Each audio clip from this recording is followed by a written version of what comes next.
పరలోకాన్ని భూమికి దిగి వచ్చి ఆకాశానికి నీ భూమికి మధ్యలో సర్వమానవాళి యొక్క పాపములను తీసుకుని సర్వమానవాళి యొక్క అపరాధములను తీసుకుని సిలువను మోసుకుంటూ కలువరి కొండ మీదకు ఆయన ప్రయాణమై భూమి మీద ఉన్నటువంటి సర్వమానవాళి కొరకు త్యాగము చేసినటువంటి దినము పాప ప్రక్షాళన చేసినటువంటి సమయం, సర్వ మానవాళి యొక్క పాపమును విమోచించిన దినమును జ్ఞాపకం చేసుకుని చూడగా పరిశుద్ధాత్మను పొందినటువంటి ఆ శ్రమలను జ్ఞాపకం చేసుకుంటూ ఉన్నప్పుడు ఒకసారి మనల్ని మనం జ్ఞాపకం చేసుకుంటూ, ఇది నా కొరకు కదా ఈ త్యాగం, నా పాపములను బట్టి కదా, నా శాపమును బట్టి కదా, నా అపరాధమును బట్టి కదా, నా విధేయతను బట్టి కదా.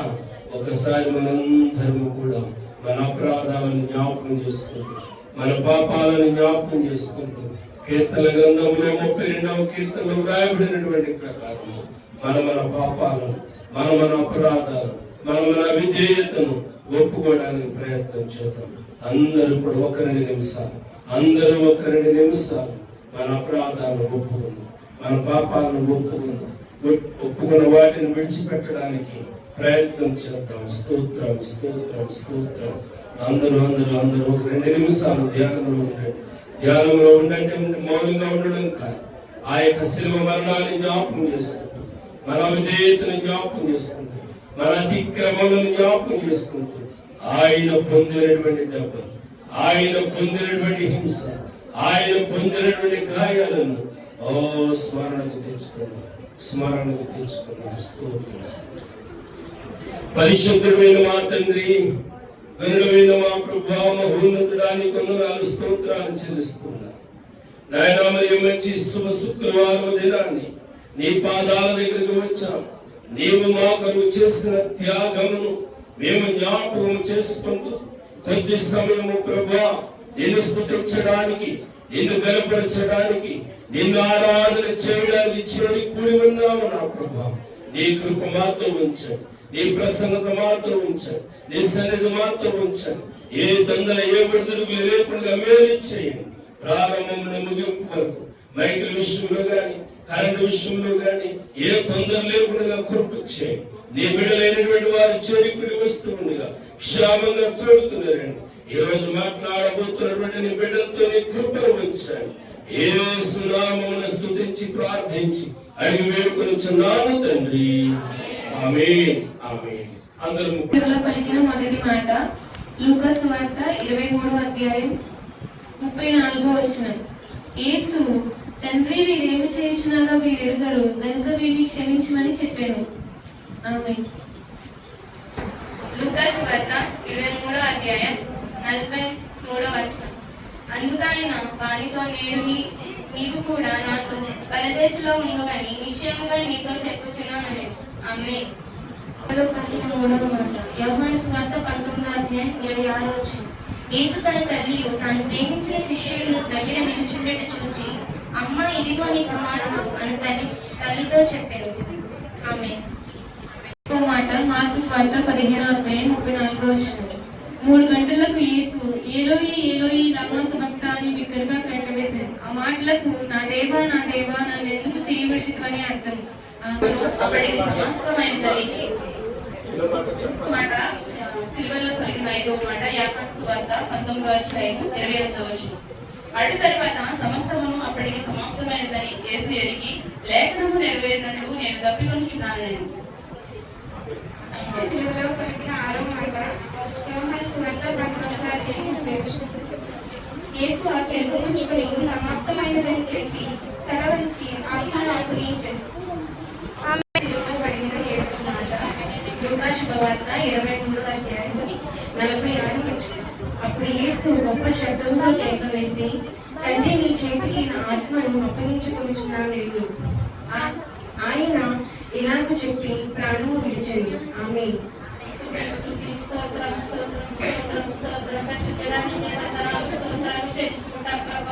గొప్ప దేవుడానికి స్తోత్రమైన జరగరుడు ఆలోచనకర్తమైన దేవానికి స్తోత్రమైన తండ్రి తేజాన్ని ఆశీర్వదించండి, తేజాన్ని కూడా మనల్ని ఆశీర్వదించండి. నా ప్రభా సంఘస్థానమే ఆశీర్వదించి దీవించమని ఏర్పడుతున్నాను. నా ప్రభా తండ్రి, నా ప్రభా శివదేవాన్ని కొడుతున్న ప్రభా మీరు సకరంగా జరిగించారు. ఎందుకంటే ఆయన ఈ రోజు నా ప్రభా ఆయన తండ్రి మీరు తండ్రి 7 మాటలో పలికారు. నా తండ్రి 7 మాటలు పలికిన ఆయన బిడ్డలందరూ ఆశీర్వదించండి, దీవించండి. ఆయన నా ప్రభానికి స్తోత్రాలు తెచ్చుకోవడానికి ప్రభానైనా ఈ చిన్న ప్రార్థన మీ పదార్థం చేర్చుకుని ప్రసారం దయచేస్తారని యేసయ్య పరిశుద్ధ నామమున అడిగి వేడుకుంటున్నాము తండ్రి. ఆమేన్. అందునా సంపన్న స్థితి అందునా నడచినను ఎగిరినను సంతృప్తి కలిగి దీన స్థితి అందునా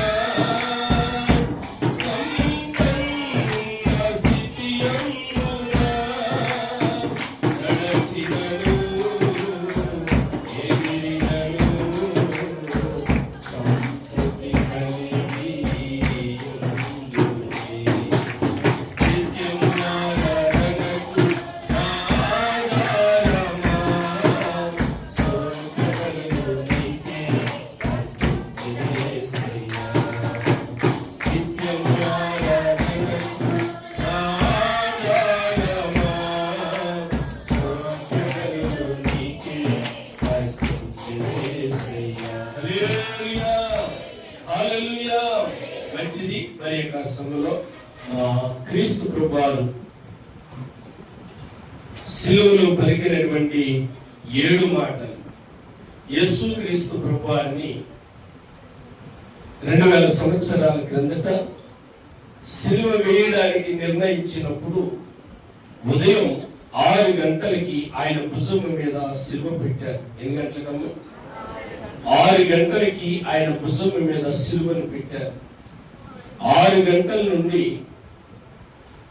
ఇంచుమించు 8 గంటల ప్రాంతంలో కల్వరి కొండకు ఆయన చేరుకున్నారు.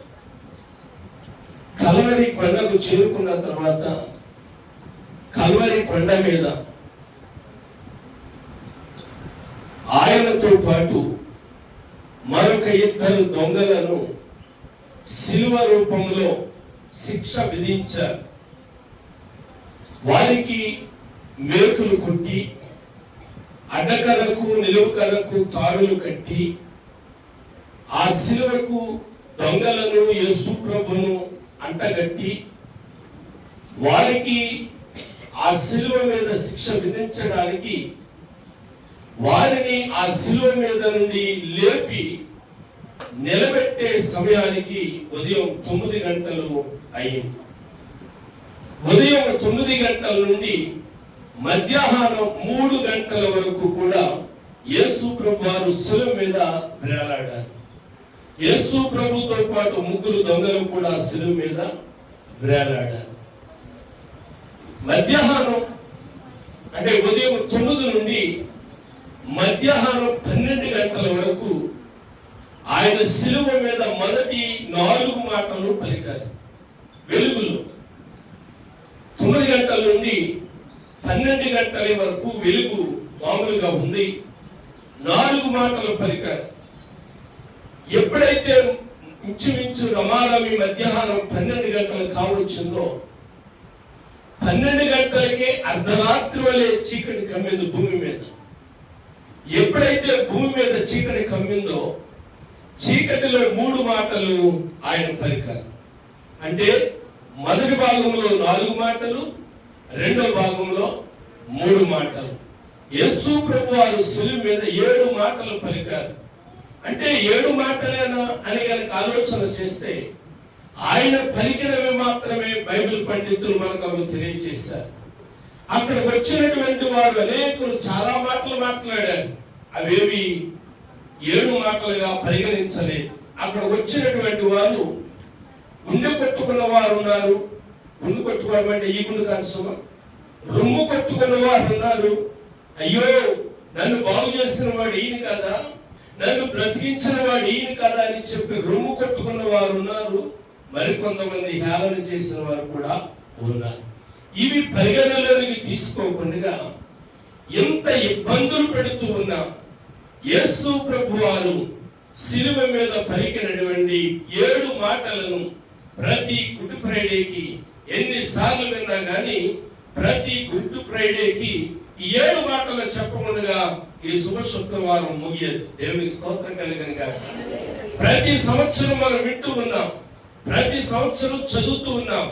ప్రతి సంవత్సరం కూడా దేవుడు ఒక వినూత్నమైనటువంటి అంశములతో ప్రతి వారితో కూడా మాట్లాడుతూ ఉంటాడు. ఉదాహరణకి మిమ్మల్ని మీరే జ్ఞాపకం చేసుకోండి. ఇక్కడ ఉన్నటువంటి మీరు పోయిన సంవత్సరం మాట్లాడి ఉండొచ్చు, ఇదే సంవత్సరం అదే మాట మీరు మాట్లాడితే దేవుడు మిమ్మల్ని మరో రకంగా వాడుకోబోతూ ఉన్నాడు. దేవునికి స్తోత్రం కలిగిన గాక. కాబట్టి మరి యొక్క సమయంలో ఒక్కొక్క మాట చెప్పడానికి సంఘాన్ని నేను ఆహ్వానిస్తూ ఉన్నాను. ఒక మాట అయిన తర్వాత మరలా నేను లేచి సమయాన్ని పాడు చేయకుండా మొదటి మాట చెప్పిన వారు చెప్పిన తర్వాత రెండో మాట కొరకు ఎవరైతే సిద్ధపడి ఉన్నారో వారు వచ్చి, మరి సమయం ఏమీ నేను చెప్పట్లేదు, మీకు ధారాళంగా మీరు మాట్లాడండి. ప్రభు మీ నోట ఉంచిన ప్రతి మాట మాట్లాడండి. ఒక అద్భుతమైన మాట జ్ఞాపకం చేయన అపోస్తుల కార్యములు 10వ అధ్యాయము 33వ వచనంలో ఇలా రాయబడి ఉంది. అపోస్తుల కార్యములు 10వ అధ్యాయము 33వ వచనం, పిలిపించిందని నీవు వచ్చినది మంచిది. ఇక్కడ మనం అనుకుందాం, మీరు వచ్చినది మంచిది. మీరు అంటే ఈరోజు దీపిక వచ్చింది మంచిది, కుమారి వచ్చింది మంచిది, సత్య వచ్చింది మంచిది, భూమిక వచ్చింది మంచిది, అనీష వచ్చింది మంచిది. ఎలాగూ ఒక్కొక్కరు వచ్చుట మంచిది. ప్రభు మీకు ఆజ్ఞాపించినవని అక్కడ సింగులర్ గా ఉంటుంది, కానీ ఈ రోజు మనం ప్లూరల్ పెట్టుకుందాం. దేవునికి మహిమ కలగనుగా.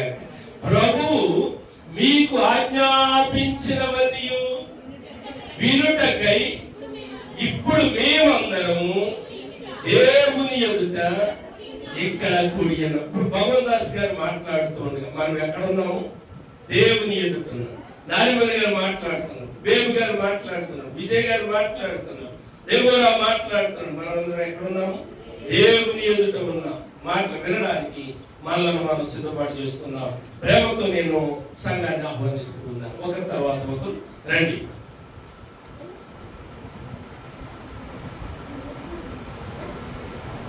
వందనాలు. ఈ యొక్క శుభ శుక్రవారం నాడు జరుగుతున్న యొక్క కూడుకుని బట్టి కూడా వందనాలు. ముఖ్యంగా క్రీస్తు శిలువ మీద పలికిన 7 మాటల్లో మొదటి మాటగా నేను చెబుతున్నాను. 7 మాటలో ఒక మాట, యేసుక్రీస్తు యేసు తండ్రి వీరేమి చేస్తున్నారో వీరు ఎరుగని కనుక వీరిని క్షమించమని చెప్పాను. కనుక దేవుడు ఆ యొక్క యేసును అంటున్నారు, తండ్రి వీరేమి చేస్తున్నారో వీరు ఎరుగను కనుక వీరిని క్షమించమని చెప్పాను. అంతకుముందే ఆ యొక్క యేసుక్రీస్తు వారిని ఆ కపాల స్థలం నుండి వచ్చినప్పుడు అక్కడ కుడివైపున ఒకరిని ఎడమవైపు ఒకరిని బంధించి ముందుగానే ఉంచారు. నేరస్తులలో ఆయనతో కూడా సిలువేశారు ఆ ఇద్దరు దొంగలను. అలాగే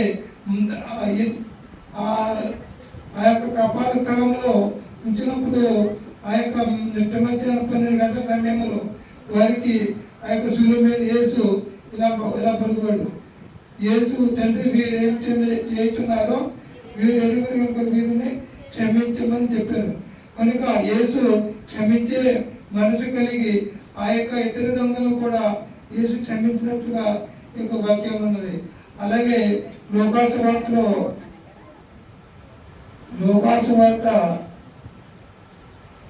15వ అధ్యాయము 11 నుంచి ఒక ఉపమానం ఉంటుంది. 11 మరియు ఆయన ఇట్లా, నేను ఒక మనుషునికి 2 కుమారులు ఉండరు. వారిలో చిన్నవాడు తండ్రి ఆస్తిలో నాకు ఇచ్చి నాకొచ్చు బాగా మిమ్మల్ని తండ్రిని అడిగి అతడు వారికి తన ఆస్తిని పంచిపెట్టెను.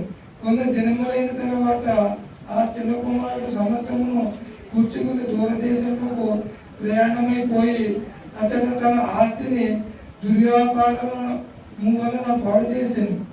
అదంతా ఖర్చు చేసిన తరువాత ఆ దేశమందు గొప్ప కరువు రాగా వాడు ఇబ్బంది పడసాగి మళ్ళీ వెళ్ళి ఆ దేశస్తులలో ఒకరి చెంత చేరను.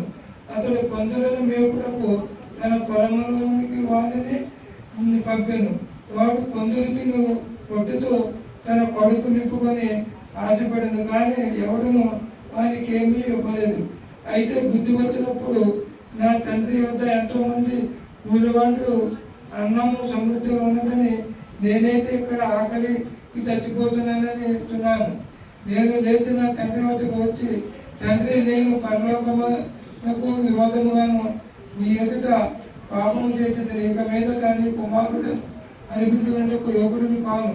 నన్ను నీ కులి వారిలో ఒకనిగా పెట్టుకొని వారితో చెప్పుతున్నకొనను. లేచి తండ్రి వద్దకు వచ్చాను. వాడి యొక్క దూరముగా ఉన్నప్పుడు తండ్రి వాళ్ళని చూసి కనికరపడి పరిగెత్తి మెడ మీద ముద్దు పెట్టుకొనెను. అప్పుడు ఆ కుమారుడు అతనితో, తండ్రి, నేను పరలోకములకు విరోధముగాను నీ ఎదుట పాపము చేసి తిని ఇక మీదట నీ కుమారుడు అనిపించినకు యోగ్యుడిని కానని తండ్రి మా దాసులను చూచి అతనికి మంచి వస్త్రములను త్వరగా తెచ్చి పెట్టి అతని చేతికి ఉంగరము పెట్టి పాదములు చెప్పులు తొడిగి అతన్ని గొంగును ఈ విధంగా ఆ కుమారుని క్షమిస్తాడు. అలాగే దేవుని మాటలకు లోబడిన ఈయన ఎంతో మందిని క్షమించే గుణము కలిగి యేసు యొక్క మాటల్లో చాలా క్షమాపణ మాట కలదు. కనుక దేవుని యందు ఎవరైతే క్షమించి మనస్సు కలిగి ఉంటారో వారు ఆ యొక్క పరలోక రాజ్యంలో వారికి మంచి స్వస్థత, మంచి రాజ్యం కూడా ఉంటుందని ఈ మాటలు చెప్తూ, అలాగే ఈ తప్పిపోయిన కుమారుడు అని కాక మనము మంచి మనసు కలిగి దేవుని మాటలకు లోబడి ఉంటే దేవుడు మనల్ని క్షమించి మంచిగా ఆదరిస్తాడని ఈ యొక్క మొదటి మాటగా చెప్పి ముగిస్తున్నాను. ఈ మాట దేవుడు దీవించి ఆశీర్వదించును కాక.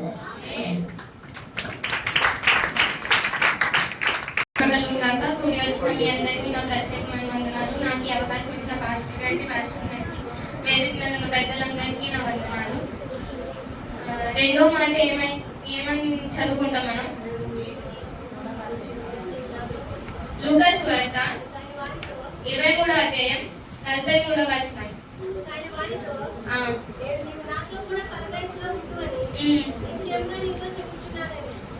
ఇక్కడ నీవు నాతో కూడా పరదేశంలో ఉండు అని నిశ్చయంగా నేను నీతో చెప్పుచున్నానని ఎవరితో అన్నారు? యేసుక్రీస్తు దొంగగా ఉన్నారు. అక్కడ ఎంతమంది దొంగలు ఉన్నారు? 2 దొంగలు. దొంగలు అంటే మంచి వల్ల చెడ్డవారు. సో అక్కడ 3 సిల్వలో వేలాడబడి వేయించారు. మరి యేసయ్య చాలా మంచోడు కదా, యేసయ్యను ఎందుకు సిల్వలో వేలాడబడించారు? మనం ఆ ప్లేస్ లో ఉండకూడదని తండ్రి మన కోసం అక్కడ సిల్వలో వేలాడబడ్డారు. సో ఇటు పక్కన దొంగ ఉన్నాడు, ఇటు పక్కన దొంగ ఉన్నాడు. మధ్యలో ఎవరున్నారు? యేసయ్య ఉన్నారు. సో దొంగల్లో 2 దొంగలు ఉన్నారు కదా, రైట్ దొంగ, లెఫ్ట్ దొంగ.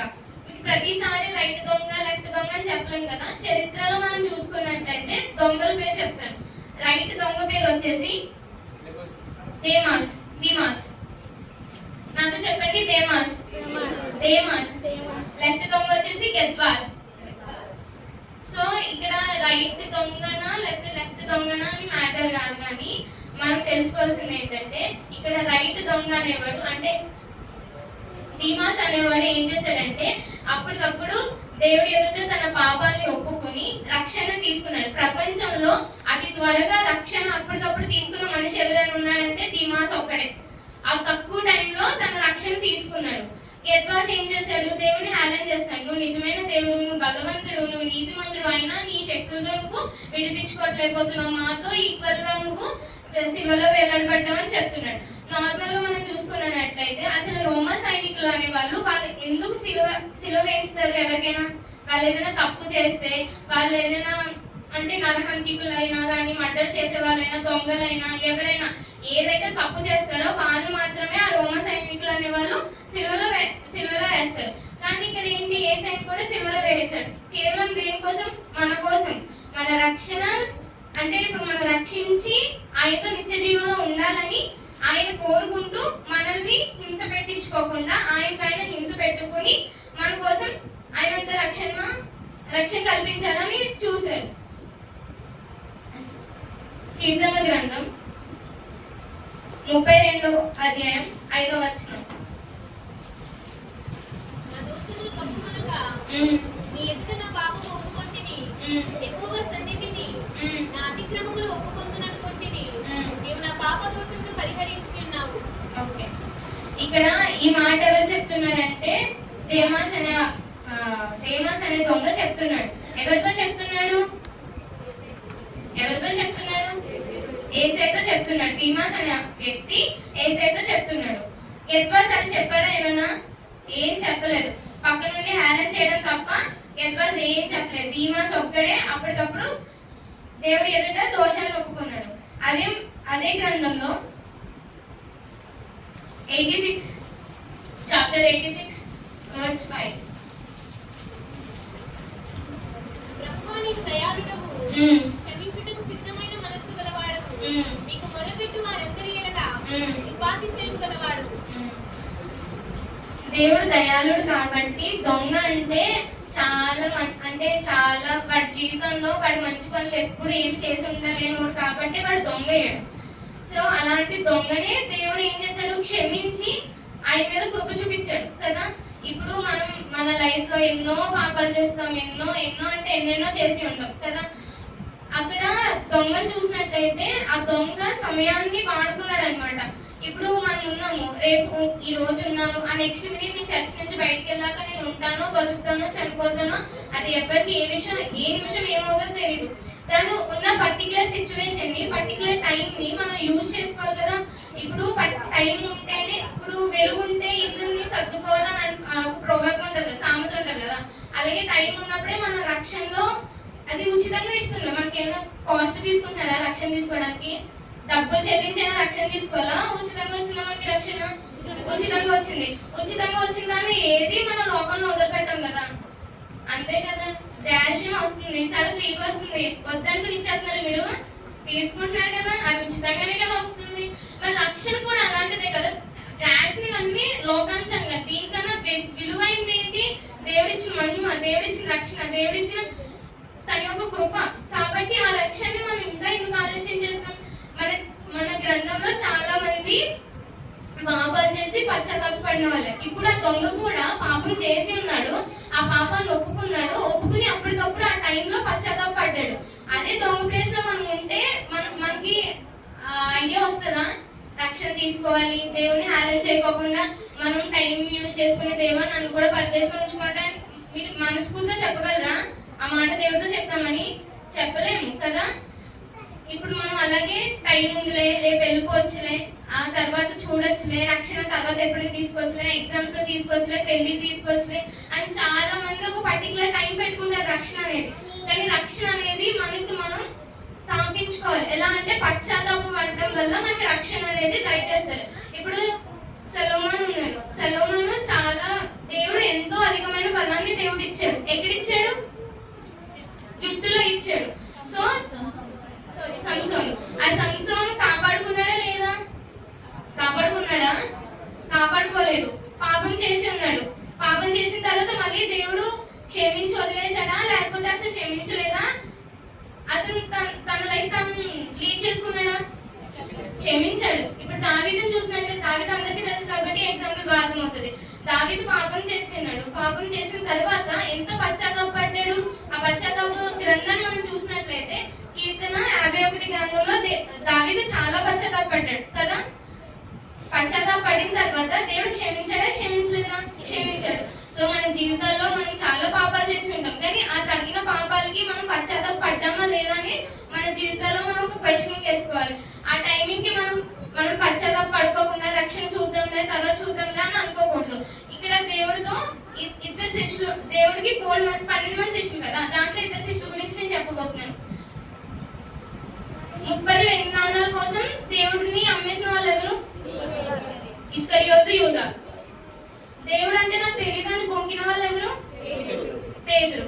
సో దేవుడు శిష్యులైనా కూడా దేవుడికి వాళ్ళు నమ్మకంగా ఉన్నారా? లేరు. ఒక టైంలో లేరు. ఇస్కరియోతు, యూదా తర్వాత పశ్చాత్తాపం పడదామన్నా కూడా లాస్ట్ పడ్డాడా? పడలేకపోతే చనిపోయాడు. అలాగే పేతురు చూసినట్టయితే పశ్చాత్తాపం పడ్డాడా లేదా? పడ్డాడు.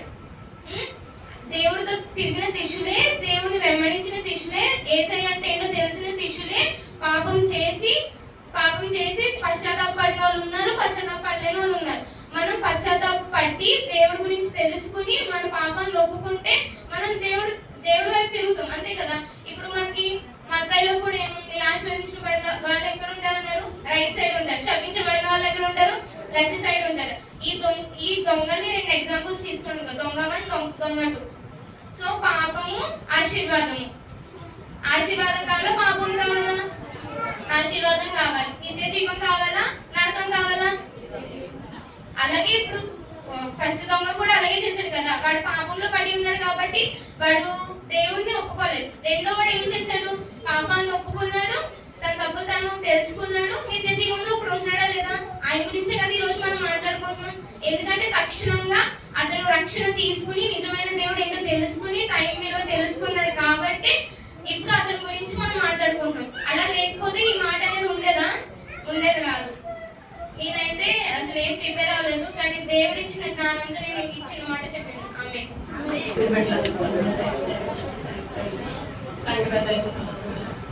హల్లెలూయా.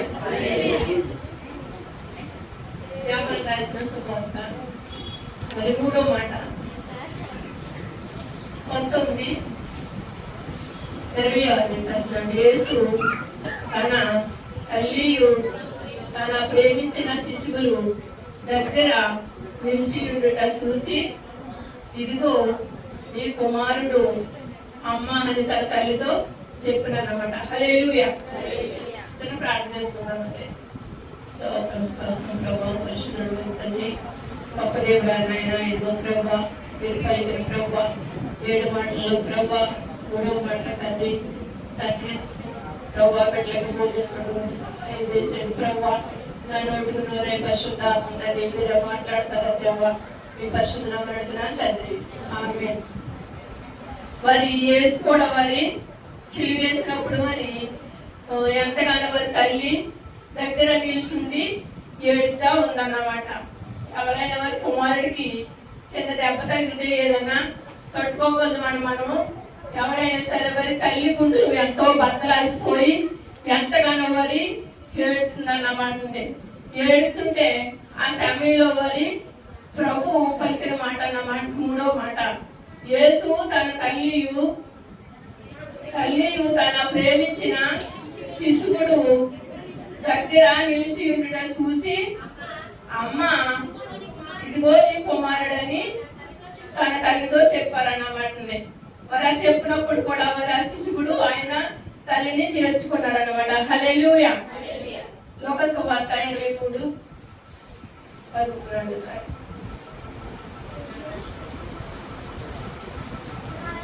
హల్లెలూయా. 23:27 గొప్ప జనసమూహము ఆయన గూర్చి రొమ్ము కొట్టుకొనుచు చాలా మంది స్త్రీలు ఆయన్ని వెంబడించారు అన్నమాట. 8వ చదవరా. యేసు వారి వైపు చూసి తిరిగి, యెరూషలేము కుమార్తెలారా మీ నిమిత్తము వేడకండి,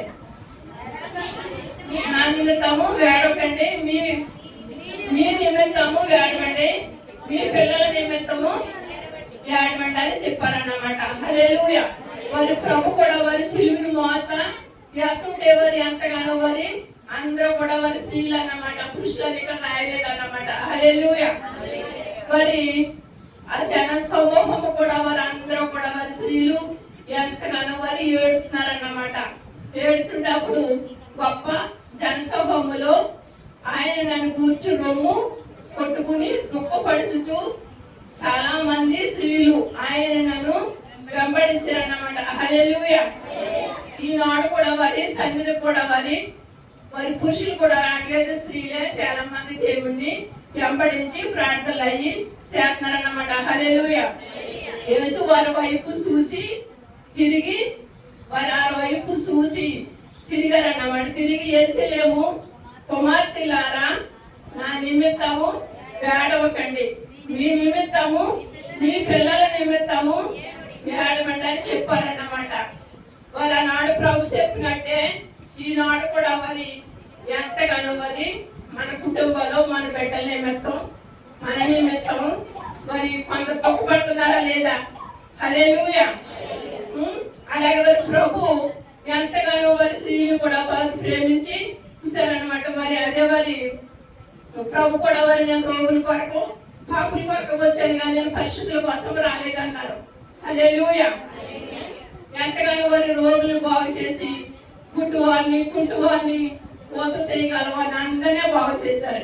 బాగు చేసినప్పుడు కూడా మరి ఎంతగానో మరి ప్రభుని మరి జన సమూహం కూడా మరి సిలువ వేయండి అని ప్రభుని ఎంతగానో హింసించారన్నమాట. హింసించినప్పుడు మరి పిల్లలు కూడా వారి సిలువుకి అప్పు చెప్పారన్నమాట. హల్లెలూయా. మరి ఎంతగానో మరి మనం కూడా వారి ప్రభు కోసం మరి మనం ప్రార్థన చేసుకుని మనం ఉండాలని పరిశుద్ధమైన దేవుడు దీవించింది కాక.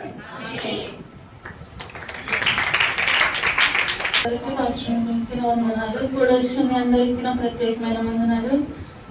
యేసుక్రీస్తు వారు శిలువలో పలికిన 4వ మాట మనం చూసుకుందాం. ఇంచుమించు 3 గంటలప్పుడు యేసు ఏలి ఏలి లామా సబాక్తాని బిగ్గరగా కేక వేసెను.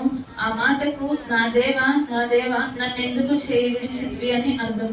చిన్న ప్రార్థన చేసుకున్నాను.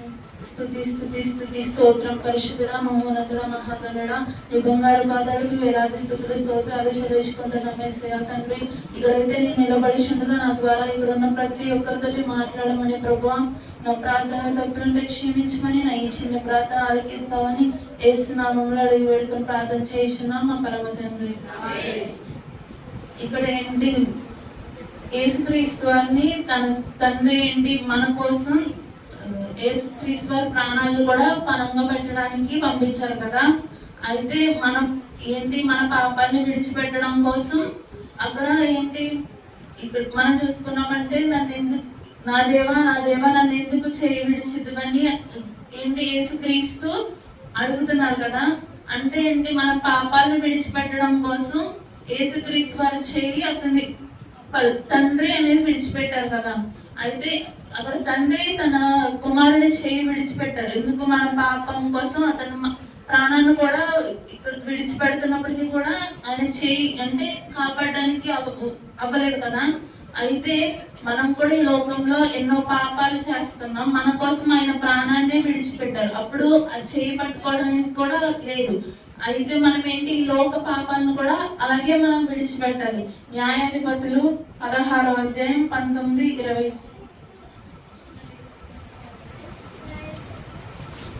న్యాయాధిపతులు 16వ అధ్యాయం 19-20.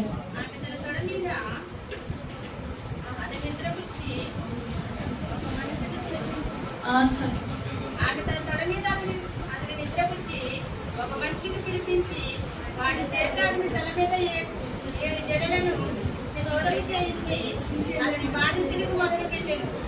అప్పుడు అతనిలో నుండి పాము తొలగిపోయాను. అప్పుడు ఆమె సంసోను ఫిలిష్తీయుల మీద పడుతున్నారనగా అతను నిద్ర మేలుకొని ఎప్పటి ఎట్లు నేను బయలుదేరి వెలుగుమ్మ పొందిననుకోను. అయితే యెహోవా తనను ఎడబాసినని అతనికి తెలియలేదు. ఇక్కడ ఏంటి సంసోను చెయ్యి దేవుడు విడిచిపెట్టారు. ఎందుకు? అప్పుడు ఆ క్షణంలో సంసోను చెయ్యి దేవుడు విడిచిపెట్టారు.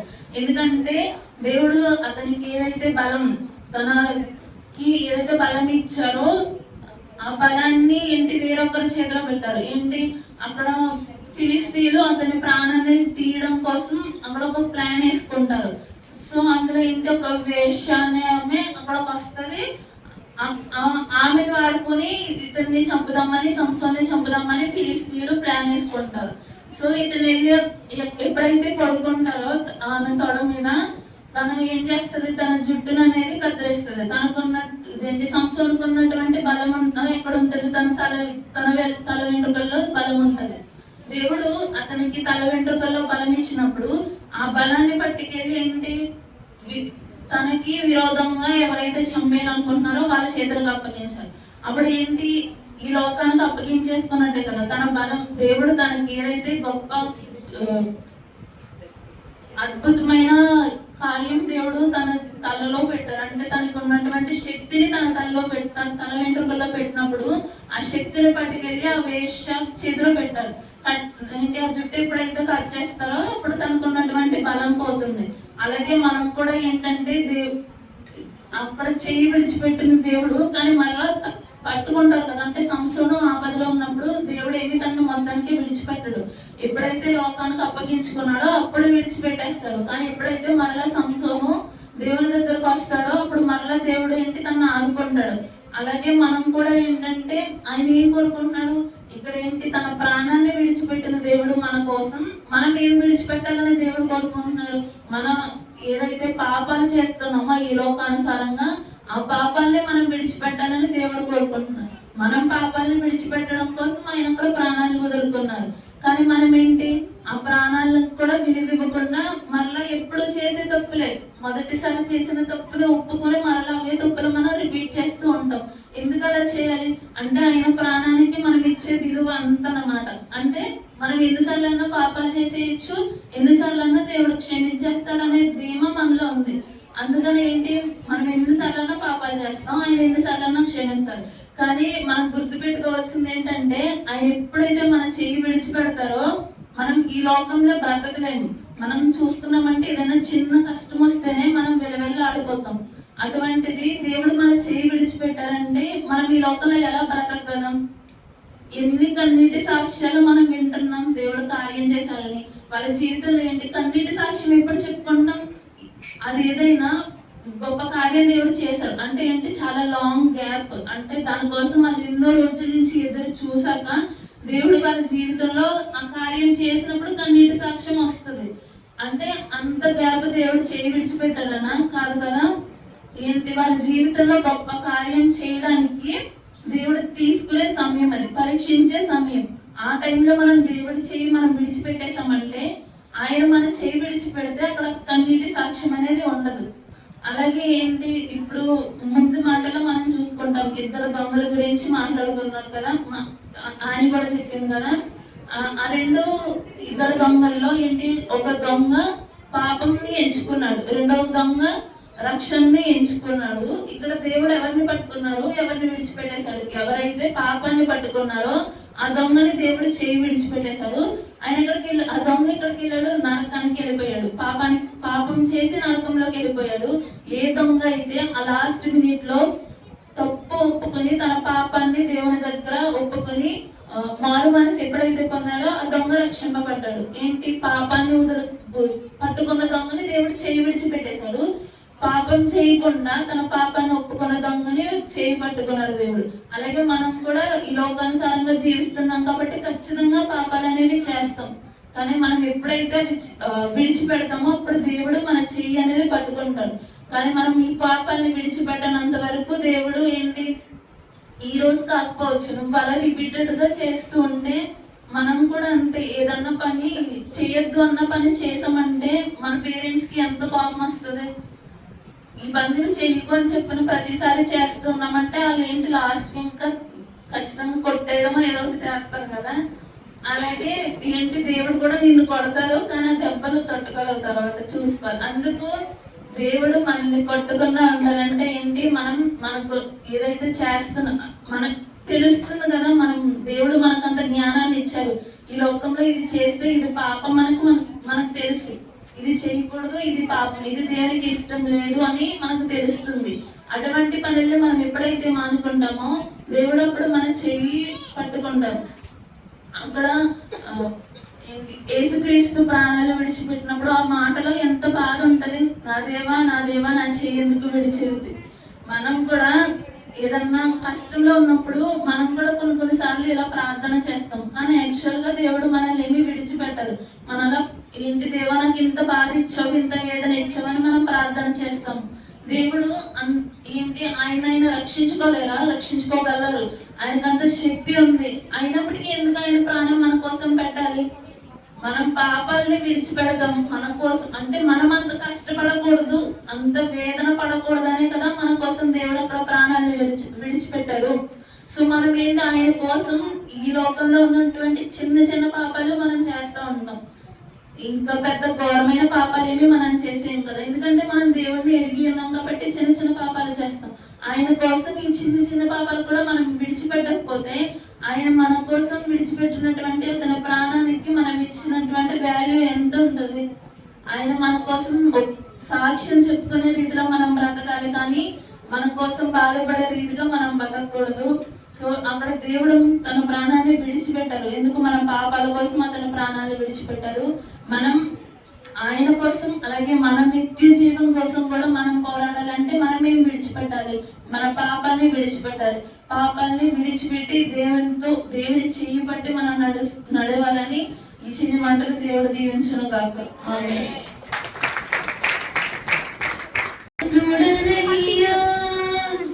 రక్షణ తీర్చితివయ్యా, శిక్షకు పాత్రుడనయ్యా, రక్షణ తీర్చితివయ్యా, అక్షయ భాగ్యమునియా, మోక్షంబు చూపితివయ్యా, అక్షయ భాగ్యమునియా, మోక్షంబు చూపితివయ్యా, అపరాధిని యేసయ్యా, కృప చూపి బ్రోవయ్యా, అపరాధిని యేసయ్యా, కృప చూపి బ్రోవయ్యా, నిర్భవించకయని కృపలో, నిర్భవించకయని కృపలో, అపరాధములను క్షమించు, అపరాధములను క్షమించు, అపరాధిని యేసయ్యా, కృప చూపి బ్రోవయ్యా, అపరాధిని యేసయ్యా, కృప చూపి బ్రోవయ్యా, దూరంబుగా దూరితివి, నేరంబులను చేసితివి, దూరంబుగా దూరితివి, నేరంబులను చేసితివి, క్రూరుండనై కొట్టితివి, క్రూరుండనై కొట్టితివి, ఘోరంబు పాపిని దేవా, ఘోరంబు పాపిని దేవా, అపరాధిని యేసయ్యా, కృప చూపి బ్రోవయ్యా, అపరాధిని యేసయ్యా, కృప చూపి బ్రోవయ్యా, నిర్భవించకయని కృపలో, నిర్భవించకయని కృపలో, అపరాధములను క్షమించు, అపరాధములను క్షమించు, అపరాధిని యేసయ్యా, కృప చూపి బ్రోవయ్యా, అపరాధిని యేసయ్యా, కృప చూపి బ్రోవయ్యా. నామంతో మీ అందరికీ నా వందనాలు తెలియజేస్తున్నామండి. పరిశుద్ధులకి పరిశుద్ధులకి సంఘం అలాగే వేదికలో అందరికీ నా హృదయపూర్వక వందనాలు తెలియజేస్తున్నాను. ఇంతకు ముందు నాకన్నా ముందుగా ఒక 4 మాటలు సిలువలో పలికిన మాటల గురించి వివరించారు కదా, అందరూ కూడా చక్కగా విన్నాం కదా. ఇప్పుడు నేను 5వ మాటను కూడా వివరించబోతున్నాను. నిజంగా దేవుడు మన కోసం, మన పాపముల కోసం ఆయన శిలువలో ఆయన ప్రాణాన్ని త్యాగం చేశాడు కదా. ఇది ఎంత గొప్ప త్యాగం కదా, అందరికీ తెలుసు కదా ఆయన చేసిన త్యాగం. నిజంగా అటువంటి త్యాగం మనలో ఎవరు కూడా చేయలేము, అటువంటి సాహసం కూడా ఎవరు చేయలేము. అటువంటి గొప్ప సాహసమైన గొప్ప వ్యక్తి మన యేసుక్రీస్తు. అటువంటి గొప్ప త్యాగం చేసిన ఆయన ఒక్కరే కాబట్టి ఆయన గురించి మనం ఎంత చెప్పుకున్నా, ఆయన ఎంతగా మనం ప్రార్థించి, ఆయన ఎంతగా మనము ఆయనతో ఎక్కువగా మనం సాహసం చేసినా కూడా చాలా తక్కువే. ఇప్పుడు 5వ మాట, సిలువలో పలికిన 5వ మాట మనం చదువుకున్నాము. యోహాను సువార్త 19వ అధ్యాయము 22వ వచనము చదివి. సమస్తమును అప్పటికి సమాప్తమైనదని యేసు ఎరిగి లేఖనము నెరవేరునట్లు నేను తప్పికొనుచున్నానని. చాలు. ఇక్కడ సిలువలో పలికిన 5వ మాట ఏంటి అంటే, అటు తర్వాత సమస్తమును అప్పటికి సమాప్తమైనదని యేసు ఎరిగి లేఖనము నెరవేరినట్లు నేను తప్పికొనుచున్నాను అని చెప్తూ ఉన్నారు. ఇక్కడ తప్పికొనుచున్నారు అనేది అర్థం ఏంటి అంటే మీకు అందరికీ తెలుసా? తప్పికొనుచున్నాము అంటే అర్థం, తప్పికొనుచున్నారు అంటే అర్థం ఆయన దాహము అని అడుగుతున్నట్టు కాదు ఒక అర్థం. మనమందరము కూడా పాపములో పడిపోతూ ఉన్నాము. పాపములో నుండి మనము లేవలేకపోతున్నాము. పాపంలో వాళ్ళందరూ కూడా పాపంలోనే ఉండిపోతారేమో అని దేవుని యొక్క ఒక దాహం అంటే దప్పికపోతున్నాడు. అంటే మనం నిజంగా దేవుడు మరణించి 3వ దినాన్ని మృత్యుంజయుడై తిరిగి లేచాడు. కానీ దేవుడు మన కోసమే మరణించాడు. దేవుడు మన కోసమే సిలువలో అన్ని బాధలను, కష్టాలను ఆ సిలువ మోస్తూ ఎన్నో దెబ్బలను భరించారు, ఎన్నో నిందలు భరించారు, ఎన్నో అవమానాలను భరించారు. అది ఎవరి కోసం? మనందరి కోసం. మనము చేసిన తప్పులు, పొరపాట్లు, పాపముల కోసమే ఆయన సిలువలో అంత గొప్ప బాధను భరించారు. అటువంటి మనమైతే ఒక చిన్న దెబ్బ తగిలేటప్పటికీ మనం ఏం చేస్తాం? అయ్యో అమ్మ అంటూ ఏడుస్తూ ఉంటాము, అలాగే బాధపడుతూ ఉంటాము, అలాగే పక్క వారికి కూడా చెప్పి మనం బాధపడుతూ ఉంటాము. అలా ఇటువంటి ఎన్ని దెబ్బలు దేవుడు భరించుకున్నాడో చెప్పండి. బళ్ళెపు పోటులను భరించారు, అలాగే ముళ్ళ కిరీటాన్ని, అంటే రక్తం కారిపోతున్నా సరే ముళ్ళ కిరీటాన్ని భరించాడు దేవుడు. ఎందుకు భరించాడు? ఎంత శ్రమలు, ఎంత బాధ ఎందుకు భరించాడంటే మనము తప్పిపోతూ ఉన్నాము, మనము పాపంలోనే ఉండిపోతామేమో అని ఆయన ఎంతగానో వేదన పడుతూ తప్పికపోతూ ఉన్నాడు. ఇక్కడ దాహము అని అడగట్లేదు, కానీ మనము పాడైపోతాము, మనము ఇంకా పాపంలోనే ఎక్కడ ఉండిపోతాము అని చెప్పేసి ఆయన అక్కడ అటు తర్వాత సమస్తమును అప్పటికి సమాప్తమైనదని యేసు ఎరిగి లేఖనము నెరవేరినట్లు నేను తప్పికొనుచున్నాను అని చెప్తూ ఉన్నాడు. ఆయన తప్పికొనుచున్నానని చెప్తూ ఉన్నాడు. కానీ మనమైతే మాత్రం మన హృదయాలు మారట్లేదు, మన ఆత్మలు మారట్లేదు. మన హృదయము దేవునికి ఇస్తున్నామే కానీ అది ఆత్మానుసారంగా దేవుడిని అనుసరించి నడుచుకోలేకపోతున్నాము. నిజంగా దేవుడిని అనుసరించి ఆత్మానుసారంగా దేవుని యందు విశ్వాసంతో మనం ముందుకు సాగి దేవుని యందు విశ్వాసంతో ముందుకు నడిచినట్లయితే దేవుడు కూడా మనల్ని చూసి సంతోషించేవాడే కానీ ఎప్పుడు కూడా బాధపరిచే దేవుడు కాదు, మనల్ని కూడా బాధ పెట్టే దేవుడు కాదు. ఇక్కడ లేఖనం నెరవేరటకి ఈ మాటను పలికాడు దేవుడు.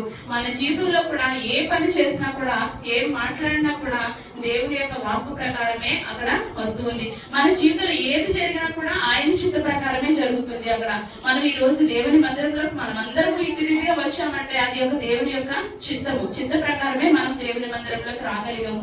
దేవుని యొక్క చిత్తం లేకపోతే మనం ఎక్కడ ఉంటాము, ఏ స్థితిలో ఉంటామో కూడా మనకి తెలియడమే కష్టం. ఎందుకంటే ఎటు చూసినా భయంకరమైన దుర్దినాలు ఉన్నాయి, ఎటు చూసినా భయంకరమైన వేదనలు, యాక్సిడెంట్లలో ఎంతో మంది చనిపోతూ ఉన్నారు, ఎంతో మంది చిన్నపిల్లలు చనిపోతున్నారు. అట్టి స్థితిలోకి మనం లేకుండా మనం ఎంత సురక్షితంగా ఆరోగ్యంగా దేవుని మందిరంలో నిలబడగలగలమంటే అది కేవలం దేవుని కృప, దేవుని చిత్త ప్రకారం మనం ఇక్కడికి రాగలిగాము. దేవుని వాక్యాన్ని అనుసరించి నడుచుకునే వారంగా మనం ఉండాలి అని చెప్పి ఇక్కడ యేసు దప్పుకొని ఉన్నారు అని చెప్పేసి వాక్యం ద్వారా మనం చెప్తూ ఉన్నారు. ఇక్కడ ఆయన ఆత్మానుసారంగా దప్పికొనుచున్నాడు. ఆయన ఆత్మానుసారంగా దప్పికొనుచున్నాడు అంటే మనము దేవుని యొక్క పిల్లలం కదా. మన పిల్లలు, దేవుని యొక్క పిల్లలు చెడిపోతే దేవుడు ఎంతగా వేదన చెందుతాడు, రోదన చెందుతాడో అందరికీ తెలుసు. ఎందుకంటే దేవుని మాటలు మనం ప్రతి సండే మనం చర్చకు వచ్చి పాస్టర్ ద్వారా మనం మాటలు వింటూనే ఉన్నాము. అయినా కానీ మన హృదయాలు మారట్లేదు, అయినా కానీ మన ఆత్మలు మారట్లేదు. దేవుని యొక్క ఆత్మ ఘోషించకుండా దేవునికి సంతోషపరిచే బిడ్డలంగా మనం ఉండాలని చెప్పేసి చెప్తూ ఉన్నాను. ఆ ఆత్మలను రక్షించాలన్నదే ఆయన యొక్క ధ్యేయం. ఆత్మలు ఎప్పటికీ కూడా పడవకుండా ఆత్మలు రక్షించబడాలనేది ఆయన ధ్యేయం. ఇక్కడ ఆ సిలువలో కూడా దేవుడు 4 మాటలు, 5 మాటలు, 6 మాటలు, 7 మాటలు పలుకుతూనే ఉన్నారు. అంటే ఏంటంటే నా బిడ్డలు పాడైపోకూడదు అనేసి దేవుడు దప్పికొనుచున్నాడు అని చెప్పేసి వాక్యం ద్వారా మనకు తెలియజేస్తున్నాడు. దేవునికి మనము లోబడి ఉండే వారంగా ఉండాలి, అపవాదికి మనము చోటిచ్చే వారంగా ఉండకూడదు. దేవుడు అపవాదితో ఎలాగైతే పోరాటం చేశాడో మనం కూడా అలాగే అపవాదితో ఇక్కడ మనం పోరాటం చేసే వారంగా ఉండాలి అని చెప్పేసి చెప్తూ ఉన్నాను. గలతీయుల గ్రంథము 5వ అధ్యాయం 25-26 వచనాలు చదువు. మనం ఆత్మననుసరించి క్రమించి వాళ్ళమైతేమా ఆత్మననుసరించి క్రమంగా నడుచుకుందాం. ఒకరినొకరు వివాదములకు లేకపోయి ఒకరినొకరు అసూయపడకయు వృధాగా అసూయపడకయు ఉన్నాము. దేవునికి స్తోత్రం. ఇక్కడ ఆత్మను అనుసరించి జీవించు వారమైతే మనం ఇక్కడ ఆత్మను అనుసరించి జీవిస్తూ ఉన్నామా? ఇక్కడ దేవుని యొక్క ఆత్మ గురించి మనకి ఇక్కడ గలతీయుల గ్రంథంలో మనకి 16వ వచనం నుండి కూడా ఇక్కడ చాలా వచనాలు మనం చదివినట్లయితే మనకి ఇందులో చాలా విషయాలు తెలుస్తూ ఉంటాయి. ఎందుకంటే ఇక్కడ మనము ఎంతమందిగా కూర్చొని ఉన్నాము, దేవుని స్తుతిస్తూ ఉన్నాము, దేవుని వాక్యాన్ని చదువుతూ ఉన్నాము. కానీ మనలో ఒకరికి ఒకరు ప్రేమ ఐక్యత మనలో ఉందా అంటే ఉందో లేదో కూడా మనమే పరీక్షించుకోవాలి. ఎందుకంటే దేవుడు ఏమని చెప్తూ ఉన్నాడంటే మనం పాటలు పాడుతూ ఉన్నాం, ఆయన అందరినీ ప్రేమిస్తూ ఉన్నాడు, ప్రేమామయుడు, కరుణామయుడు, దయామయుడు అని మనం ప్రేయర్ కూడా చేస్తూ ఉంటాం. కాబట్టి ఇక్కడ ఇందులో ఈ గలతీయుల గ్రంథంలో చూసినట్లయితే 16వ వచనం నుండి ఇక్కడ ఎన్నో వచనాలు మనకి ఇక్కడ తెలియజేస్తూ ఉన్నారు. ఎంత ఇక్కడ ప్రేమ, ఐక్యత ఇక్కడ ఎన్ని ఉన్నాయో చూడండి. సంతోషము, సమాధానము, దీర్ఘశాంతము, దయాళత్వము, మంచితనము, విశ్వాసము, సాత్వికము, ఇలాంటివన్నీ కూడా ఇక్కడ ఇవన్నీ కూడా దేవుడు సిలువ వేస్తూ ఉన్నప్పుడు కూడా దేవుడు చింతిస్తూ ఉన్నాడు. నా బిడ్డలందరూ కూడా ప్రేమ కలిగి ఉండాలి, ఐక్యత కలిగి ఉండాలి, సమాధానముగా ఉండాలి, అలాగే ఒకరిని ఒకరు ప్రేమించుకునే వారుగా ఉండాలి, శత్రువుని సహితం ఏమి చేయాలి, వారి కోసం ప్రార్థించే వారుగా ఉండాలి అని చెప్పి సిలువలో వేస్తూ ఉన్నప్పుడు కూడా దేవుడు ఎంతగా వేదన పడుతూ రోదన చెందుతూ తప్పికొనుచున్నాడు దేవుడు. మనము ఎలా ఉన్నాము అంటే ఒకరి ఎడల ఒకరము ప్రేమ కలిగి ఉండాలని చెప్పేసి ఆయన చెప్తూ ఉన్నాడు. అంతేకాదు ఒకరి ఎడల ఒకరము మనము సహవాసం అంటే సహాయం చేసేవారుగా ఉండాలి. ఆపదలో ఉన్న వారి కోసం మనం ఏం చేయాలంటే వాళ్ళ ఆపదలో ఉన్నారనుకో వాళ్ళు చూసి మనం నవ్వే విధంగా ఉండకూడదు. అది దేవునికి అయిష్టము, దేవునికి ఇష్టం కాదు. కాబట్టి మనం ఏం చేయాలంటే దేవునికి ఇష్టమైన పనులు చేసేవారంగా మనం ఉండాలి, అపవాదికి చోటించే వారంగా మనము ఉండకూడదు అని చెప్పేసి వాక్యం ద్వారా నేను చెప్తూ ఉన్నాను. ఎందుకంటే మన జీవితాన్ని మనమే పరిశీలన చేసుకోవాలి. ఎందుకంటే మనం ఈ రోజు బ్రతికి ఉన్నామంటే అది కేవలం దేవుని కృప. మనము ఈ క్షణము ఇలా ఉన్నామంటే కూడా అది కేవలం దేవుని కృప. మనం ఈ రేపు ఎలా ఉంటామో కూడా మనకెవరికి కూడా తెలియదు. కాబట్టి మనము దీపం ఉండగానే ఇల్లు చక్కబెట్టుకోవాలని చెప్పేసి మనం వాక్యంలో కూడా ఎన్నోసార్లు మనం వింటూ ఉంటాం కదా. అలాగే సమయం ఉండగానే మనం ఏం చేయాలంటే దేవుడిని నమ్ముకోవాలి, దేవుడే నిజమైన దేవుడు అని తెలుసుకోవాలని కూడా మనం వాక్యం వింటూ ఉంటాం. అలాగే మనం కూడా ఏం చేయాలంటే మనం బ్రతుకున్నంత కాలమే దేవునితో మనం సహవాసం చేయాలి. అంతేకాకుండా ఆపదలో ఉన్న వారితో సహవాసం చేసి వారి కోసం మనం ప్రార్థన చేసే వారంగా ఉండాలి అని చెప్పేసి వాక్యం ద్వారా తెలియజేస్తున్నాను. మనం ఇక్కడ దేవుని యొక్క ఆత్మానుసారంగా మనం జీవించాలని ఇక్కడ దేవుడు మనతో మాట్లాడేది ఈ యొక్క 5వ మాట అయితే మాత్రము మనం ఈ లోకంలో ఉన్న అనేక ఆత్మలు నశించిపోతూ ఉన్నాయి, వారి కోసం మనం ప్రార్థించే వారుగా ఉండాలి, ఆ ఆత్మలు రక్షించబడే వారుగా ఉండాలి అని చెప్పేసి ఈ వాక్యం ద్వారా తెలియజేస్తున్నాను. అక్కడ ఆత్మానుసారంగా తప్పికొనుచున్నాడు కనుక మనం ఏం చేసే వారుగా ఉండాలి అంటే అపవాదికి మనం చోటిచ్చే వారంగా కాకుండా అపవాదిని ఎదిరించే వారంగా మనం ఉండాలి అని చెప్పేసి ఈ 5వ మాట ముగిస్తున్నాను. కొంతవరకు దేవుడు దీవించున్నాను.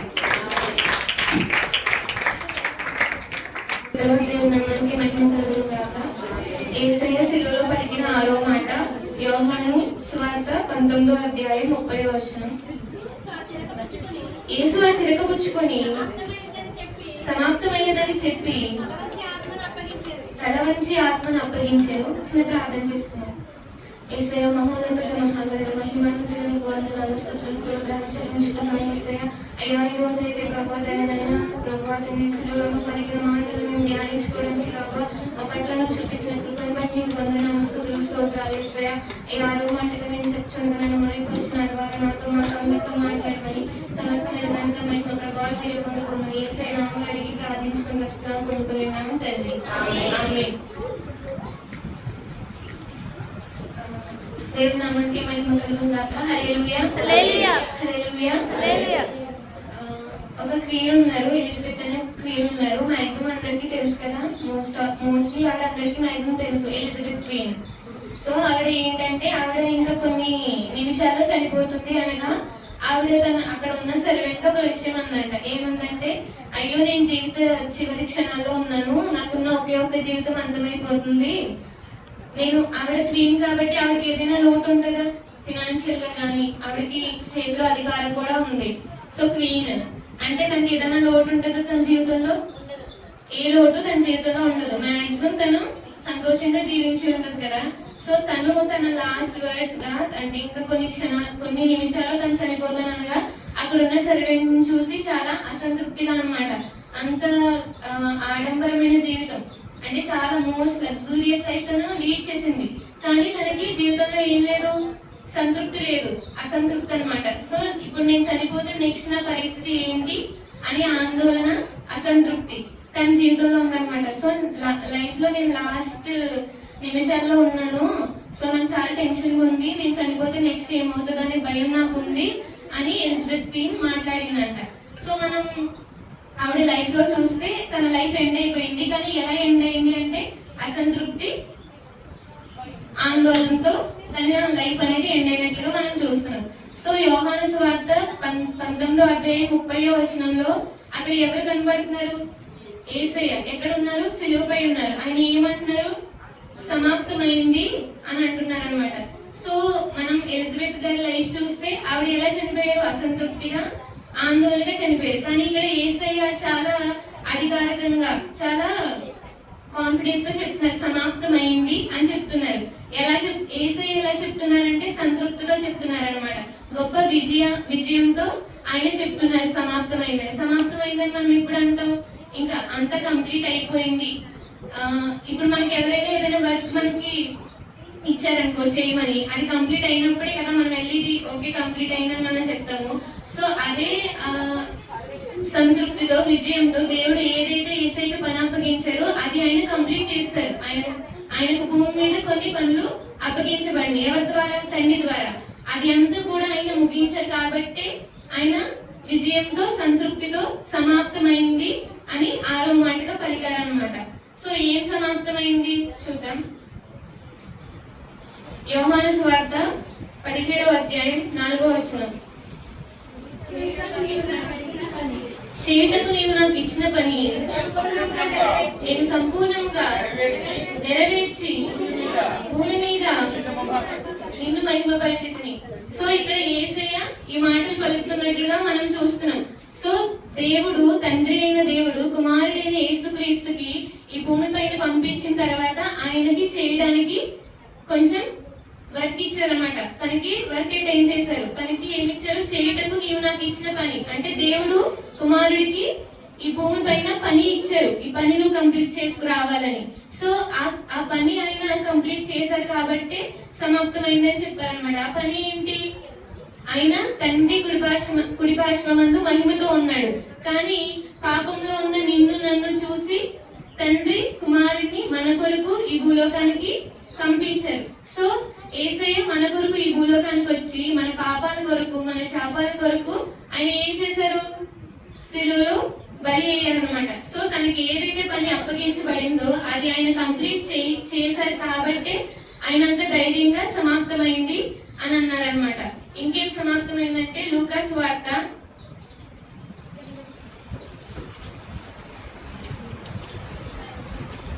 19వ అధ్యాయం 10వ వచనం.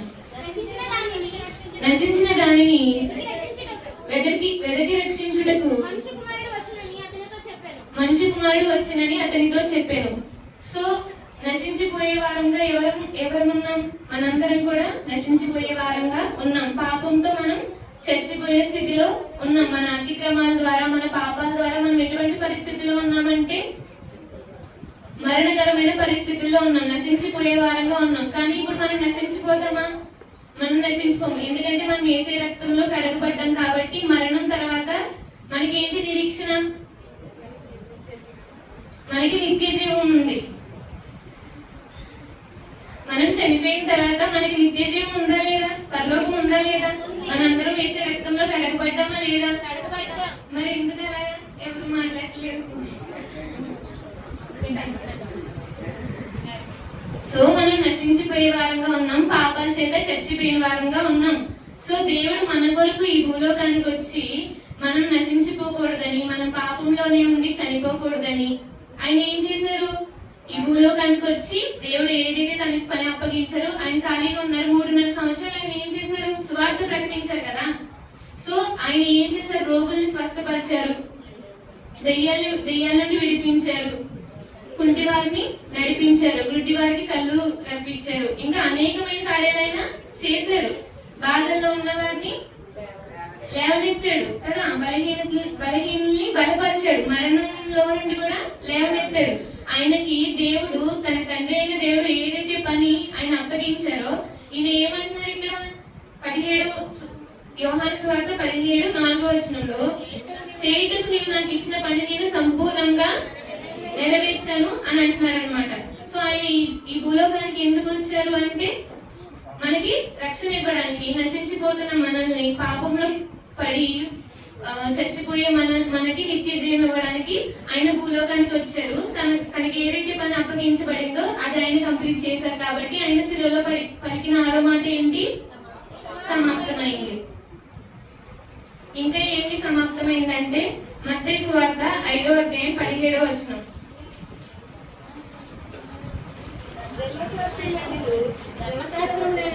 ధర్మశాస్త్రంలో ప్రవక్తల వచనంలో కొట్టివేయ వచ్చిందని తలంచవద్దు, నెరవేర్చుటకే గాని కొట్టివేయటకు నేను రాలేదు. ఇక్కడ యేసయ్య ఏమంటున్నాడు? ధర్మశాస్త్రాన్ని, ప్రవచనాల్ని నేను కొట్టివేయడానికి రాలేదు, నేను నెరవేర్చడానికి వచ్చాను అంటున్నారు. యేసయ్య గురించి ముందుగానే ఎన్నో సంవత్సరాల క్రితమే యెషయా ప్రవక్త ద్వారా, మీకా ప్రవక్త ద్వారా, అనేక మంది దేవుని ప్రవక్తల ద్వారా యేసయ్య గురించిన లేఖనాలు ఉన్నాయి, ప్రవచనాలు ఉన్నాయి. ఆయన పుడతాడు, ఆయన మన కొరకు చనిపోతాడు, సిలువను మోస్తాడు అని అనేకమైన ప్రవచనాలు ప్రవక్తల ద్వారా మనకి ఇవ్వబడి ఉన్నాయి. సో ధర్మశాస్త్రాన్ని ఆయన ఏం చేశారు? నెరవేర్చారు. ప్రవక్తల వచనాల్ని, లేఖనాల్ని నెరవేర్చారు అన్నమాట. ఫస్ట్ ఏం చేశారు? దేవుడు ఏదైతే తనకి పనిని అప్పగించారో అది కంప్లీట్ చేశారు. ఇంకేం చేశారు? ధర్మశాస్త్రాన్ని నెరవేర్చారు. నశించిపోతున్న మనల్ని, పాపంలో చచ్చి పడి ఉన్న మనల్ని మనకి నిత్య జీవం ఇవ్వడానికి ఆయన వచ్చారు, ఆయన కంప్లీట్ చేశారు అనమాట. ఇంకా ఏం సమాప్తం చేయడానికి వచ్చారంటే యోహాను సువార్త 12వ అధ్యాయం 31వ వచనం.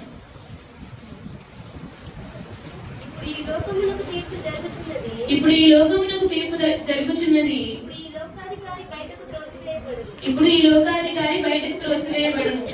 సో ఈ భూలోకంలో క్రైస్తవులను, అలాగే విశ్వాసులను పడగొట్టడానికి గర్జించు సింహం వల్ల ఎవరు తిరుగుతున్నారు? అబ్బవారు కదా.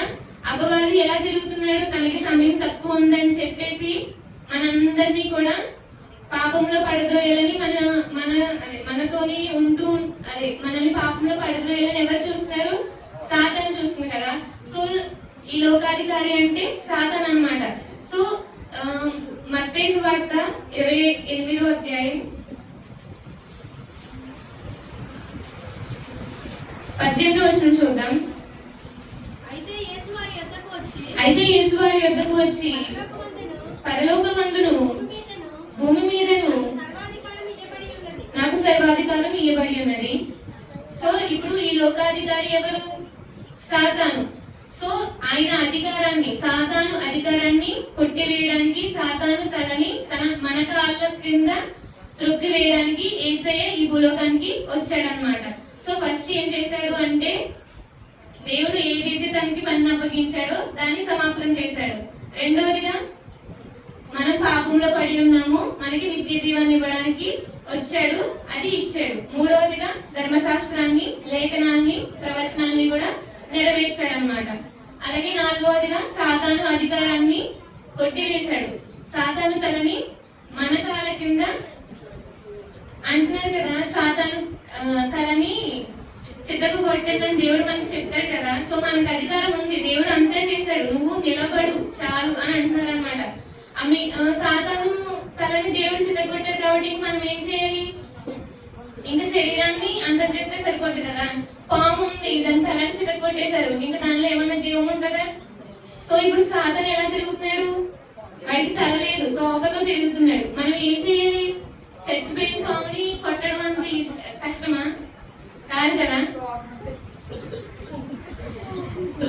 సో ఏంటంటే దేవుడు సాతాను చేతిలో ఉన్న సాతానికి మనపై ఎప్పుడు అధికారం ఉంటుంది? మనం పాపం చేస్తే, మనం పాపంలో ఉంటే సాతానికి మనపై పాపం నుంచి మనం ఏసే రక్తంలో కడగబడ్డాం అనుకో, సాతానికి మనపై అధికారం ఉండదా?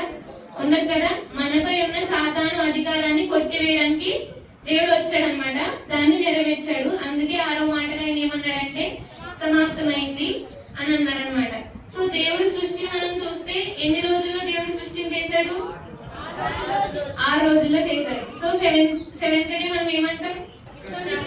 విశ్రాంతి దినం అంటాం. సో ఇప్పుడు లాస్ట్ డేస్ లో మనం ఉన్నాము అని అందరూ చెప్తున్నారు కదా. సో ఈ 1 పేతురు